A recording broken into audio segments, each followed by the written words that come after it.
La République du Congo a réalisé un progrès considérable dans la lutte contre la mortalité maternelle en une décennie. Cette réduction du taux de mortalité des femmes lors de l'accouchement d'un peu plus de 45% a été annoncée et congratulée par le directeur régional Afrique du Centre et de l'Ouest de l'Organisation des Nations Unies pour la population, actuellement en visite à Brazzaville.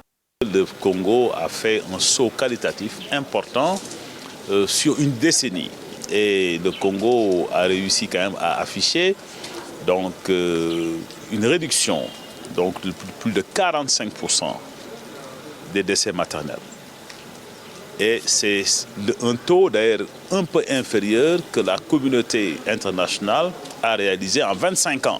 Le Fonds des Nations Unies pour la population va continuer à soutenir le Congo dans sa lutte contre les décès des femmes durant l'accouchement. Les efforts insuffisants des autorités congolaises appellent à la mise en œuvre de nouvelles mesures plus efficaces. Le plan national de développement sanitaire 2018-2023 consacre une part importante à la santé sexuelle et reproductive, à l'égalité des sexes, à l'autonomisation des femmes ainsi qu'à la dynamique des populations.